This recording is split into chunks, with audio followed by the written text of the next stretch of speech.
look at, what you as the NDC, you have said with regards to your fight against Galamsey, where you are saying that if voted into power, you invest 500 million US dollar into research and how you can fight Galamsey. Not just that, you're also saying that you will use the AI method to fight it. How are you doing this? Very well. Good morning, Rosalind. My brother, incoming lawyer, member of the bar, Mr. Buchi. Good morning. And of course, good morning to the people of this country. When the last time I had the opportunity to speak to President Mahama, he said that at every opportunity we get, we should let the Ghanaian people know that there is hope for the people of this country. That despite the depletion of all the natural resources we have in this country, he comes with a message of hope. But you see, Rosalind, let me start by saying something you just said that I find very, very, very profound. I heard you say water is life. Poisoned water is death. Is death. That's a very profound statement. So if you logically deduce from this statement and say this NPP government has presided over a regime where the water bodies of this country have been polluted to disastrous levels with a potential for death, the conclusion is that the NPP government is presiding over a regime where Ghanaians will die because of their inefficiency. Because you are a Leviathan. And a Leviathan has a responsibility to ensure that the power that we have entrusted in your hands is used well. But you have a regime where the NPP is presiding over its appointees, tacitly involving in Galamsey. I think it's most regrettable. Most regrettable because, you see, at the core of it is, it's very easy, and I keep making this point, it's very easy for you to attack the low-hanging fruits just because there's some group of unemployed young people who are doing Galamsey in some part of the country. It's easy to attack them and say they are the reason why the water bodies are getting polluted. But indeed, those that are complicit in the affair of Galamsey are politically exposed and appointed people of Akufo-Addo. It's on record. It's on record. Some. Whether it's some or not, they are appointees of Akufo-Addo. We know the example of Sir John. We know the example of Sir John. We know the example of Chairman Wuntumi. But we know the several examples of appointees. You know, when we define illegal mining, there are so many definitions to it. Those that are using these should I say, unprescribed chemicals to try and get the gold, and those that don't have license. Because when you look at Chairman Wuntumi, he has a license.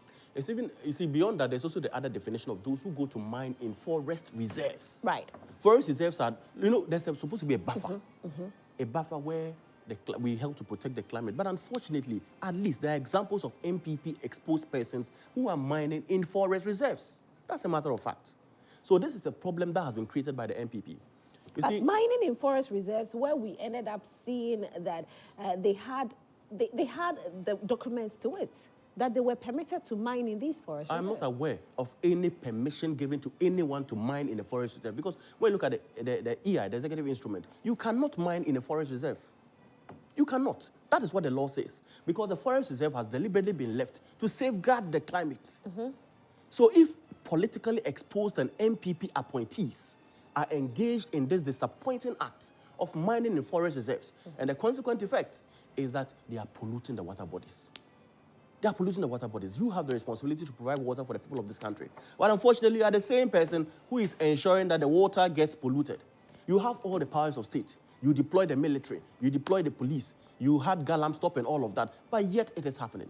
We cannot forget that when majority of NPP appointees gathered in Misha, Nana Otumfuo told them that they are majority of the problems of illegal small-scale mining in this country.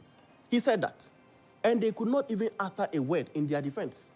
They could not. Not the president, not the vice president, not the minister for lands and natural resources, none, not even Chairman Wuntumi, could defend themselves before Otumfuo. It speaks to the fact that this problem, as we have been confronted with, is a direct cause of this NPP government. But you see, we don't elect a government to create problems. We elect a government to solve problems. But unfortunately, this NPP government has presided over massive depletion of the environment, massively, to the extent that it will take years for us to restore the water in this country. But you see, I heard you talk about. Years. I heard you talk about. Yeah, how long will it take? Because if Ghanaians vote you into power, Ghanaians are not expecting you to say yes. Ghanaians are expecting you to act. And as you act, they're expecting to see the results. commitment. The commitment of the NDC is that we will not have government appointees mining in forest reserves. The commitment of the NDC is that the military will be deployed. And you know what the NDC... But the military has already been deployed. The fact of the matter is that who is at the helm of affairs? What is the order? What is the enforcement regime? Look at Akufo-Addo. Of course, he has deployed the military, but what's happening? Does it speak to his competence, his ability, his reliability? We cannot rely on Akufo-Addo because everything he has done so far is a failure. And remember, this is a man that said he was putting his presidency on the line. A failure to you? I mean, to the people of this country. Look at the water problem we have. No, but there are are you not disappointed, Roslyn? There are people that Roslyn, don't feel that he's a failure, though. Are you not disappointed that the water in this country has become so polluted that this bottle of water, for example, may be laced with some metals? Are you not worried about that? Are you not worried about that? That is the state of affairs. I don't think there's anybody out there who is not worried. We are. It doesn't. You don't have to even be with any political party to say you are disappointed or you are not disappointed. Exactly. But to say that the person is a failure is where the issue is, because there are other areas that the President Akufo-Addo is a failure. And specifically on the issue of illegal mining and the pollution of our water bodies, he's been a monumental failure. I owe no one an apology for this. President Akufo-Addo has looked in the faces of the citizens of this country and allowed the massive depletion of the environment. Does he think about his children? Does he? Does he think about your children, Rosalind? Does he think about the future of this country? And remember, this is a man that lied through his teeth and told the people of this country that he was putting his presidency on the line to fight illegal mining.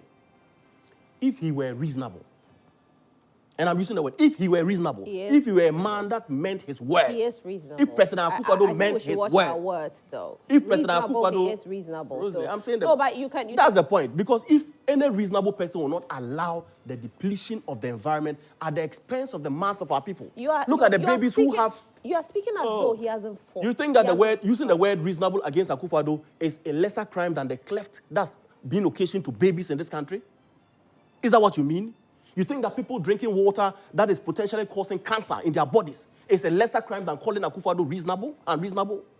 No.